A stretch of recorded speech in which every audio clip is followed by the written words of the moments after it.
మహానాడు ప్రాంగణంలో ఉన్నటువంటి ప్రతి ఒక్కరికి నమస్కారం. ముందుగా ఒక మాట, నా ముందు నా వెనుక దశాబ్దాల చరిత్ర కలిగినటువంటి తెలుగుదేశం పార్టీ నాయకులు కార్యకర్తలు ఉన్నారు. మీ చరిత్రతో పోల్చుకుంటే, మీరు తెలుగుదేశం పార్టీకి చేసిన సేవలతో పోల్చుకుంటే నేను మీ అందరికంటే చాలా జూనియర్ని.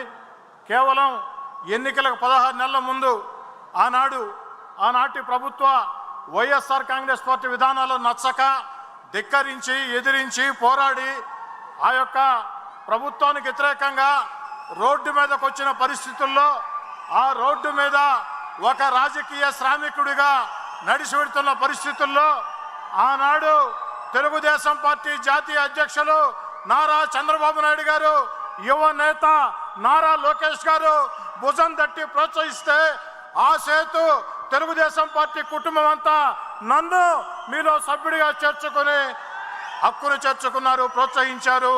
నన్ను ప్రోత్సహించిన ప్రతి ఒక్కరికి, నాకంటే వయసులో పెద్దవాళ్ళైనా ప్రతి కార్యకర్తకి, ప్రతి నాయకుడికి కాళ్ళకి దండం పెట్టి ధన్యవాదాలు చెప్తూ ఉన్నా.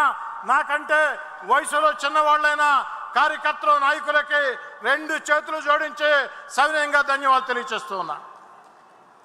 విద్యుత్ మీద తీర్మానం, విద్యుత్ సంస్కరణలకి ఈ రాష్ట్రంలో కాదు ఈ దేశంలో ఒక రోల్ మోడల్, ఒక ఆద్యుడు మన ముఖ్యమంత్రి నారా చంద్రబాబు నాయుడు గారు.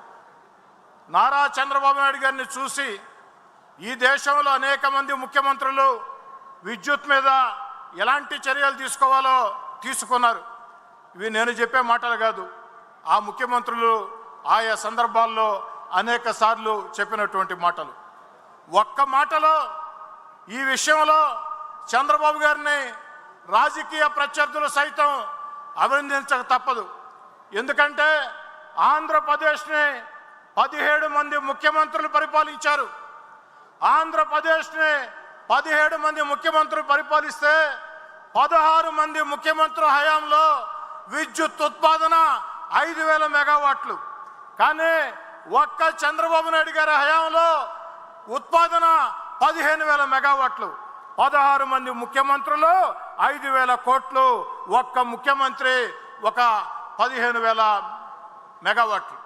కాబట్టి ఈ యొక్క విద్యుత్ రంగం మీద వారికి ఎంత అపార అనుభవం ఉందో అందరికీ తెలుసు. చాలని కరెంటుతో, వచ్చి రాని కరెంటుతో కరెంటు బిల్లు ఎట్లా కట్టాలి అని ఆవేశపడే రోజుల్లో, ఆవేదన చెందే రోజుల్లో ఈరోజు భారతదేశంలో ఒక రోల్ మోడల్లా ఆంధ్రప్రదేశ్లో కరెంటు వెలుగులు వెలుగుతున్నాయంటే ముందు చూపుతో చర్యలు తీసుకున్న చంద్రబాబు నాయుడు గారికి ఒక్కసారి తెలుగుదేశం మహానాడు ప్రాంగణం దద్దరిల్లే విధంగా చప్పట్లతో ధన్యవాదాలు తెలియజేయాలని చెప్పని కోరుకుంటూ ఉన్నా.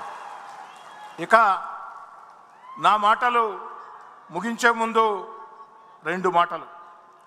ఒకటి, ఈరోజు మన ముఖ్యమంత్రి చంద్రబాబు నాయుడు గారు గత వైఎస్ఆర్ కాంగ్రెస్ పార్టీ విధానాలతో సర్వనాశనం అయిపోయిన ఆంధ్రప్రదేశ్, గత పాలకుల దుర్మార్గాలతో సర్వనాశనమైన ఆంధ్రప్రదేశ్ ఈరోజు చంద్రబాబు నాయుడు గారు కాకుండా వేరే వారు ముఖ్యమంత్రిగా ఉంటే కనీసం రాష్ట్రాన్ని నడిపించే పరిస్థితి లేదు, జీతాలు కూడా ఉద్యోగస్తులకు ఇచ్చే పరిస్థితి లేదు.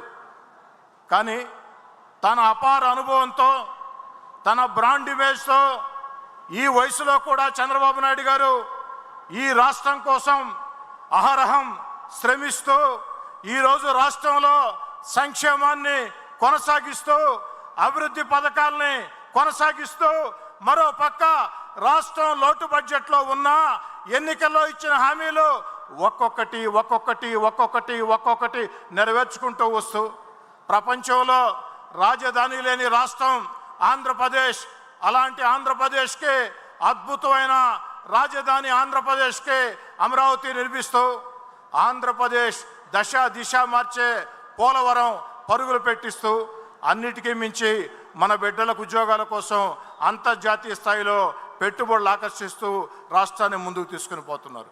వారి స్ఫూర్తిగా ప్రతి ఒక్క నాయకుడు కార్యకర్త కష్టపడాలని ఈ యొక్క వేదిక మీద నుంచి పార్టీ జాతీయ అధ్యక్షులు చంద్రబాబు నాయుడు గారికి నా వినయపూర్వక అభ్యర్థన.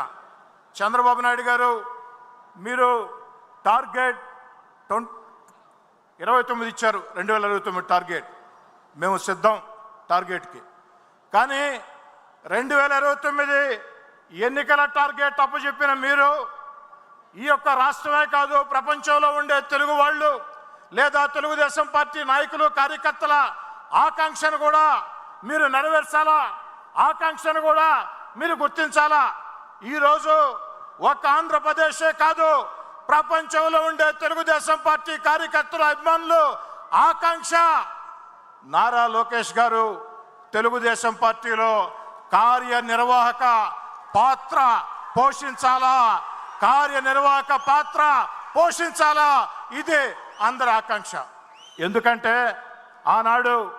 ఆనాటి పాలకుల దుర్మార్గాలకి రాష్ట్రమే భయపడిన రోజుల్లో, దేశమే ఘోరంగా ఇంత భయంకరంగా ఆంధ్రప్రదేశ్ ఉండే రోజుల్లో ఒక వ్యక్తి మాట తప్పకుండా, మడమ తిప్పకుండా నిర్బంధాలు, నిషేధాజ్ఞలు, లాఠీలు, తుపాకులు, రౌడీజం దేన్ని లెక్క చేయకుండా నేనున్నా మీకోసమని యువగళం పాదయాత్రతో తెలుగుదేశం పార్టీ కార్యకర్తల భుజం తట్టి వీధుల్లోకి తీసుకొని వచ్చి ప్రజలకి ఒక భరోసా ఇచ్చాడు.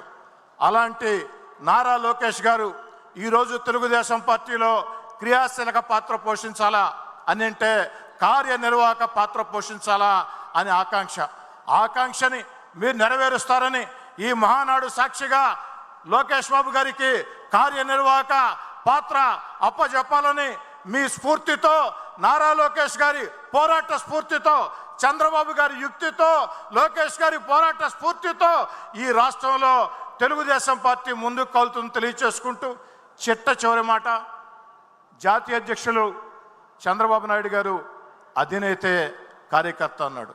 నిజం, అధినేతే కార్యకర్త. ఎందుకంటే ఈరోజు మేము ఎమ్మెల్యేలుగా, మంత్రులుగా, ఎంపీలుగా మేమందరూ ఇక్కడ ఉన్నామంటే ఈ రాష్ట్రంలో అనేక మంది తెలుగుదేశం పార్టీ కార్యకర్తల త్యాగాలు, చంద్రయ్య లాంటి రక్త తర్పణాలు, బలిదానాలు, అక్రమ కేసులు, గొంతులు కోస్తున్నా, కత్తులతో పొడుస్తున్నా, లాఠీలతో బాతున్నా లెక్క చేయకుండా దుర్మార్గాన్ని ధిక్కరించి తెలుగుదేశం పార్టీ జెండా రెపరెపలాడించిన ఆ కార్యకర్తల కళ్ళల్లో వెలుగులు ఉంటే మేము బాగుంటాం, ఆ కార్యకర్తల కళ్ళల్లో వెలుగులు లేకుంటే మేము బాగున్నాం. కాబట్టి చంద్రబాబు గారు అధినేత కార్యకర్త సూక్తిని నరాన వంట పట్టించుకొని ముందుకు సాగుతామని తెలియచేస్తూ మీ అందరి వద్ద సాదరంగా సవినయంగా సెలవు తీసుకుంటూ ఉన్నాం. శ్రీధర్ అన్న గారికి ధన్యవాదాలు. ఇదే తీర్మానాన్ని బలపరచవలసిందిగా తెలుగుదేశం పార్టీ క్యాడర్ నుంచి సుక్కా సాయిబాబుని మాట్లాడవలసిందిగా విజ్ఞప్తి.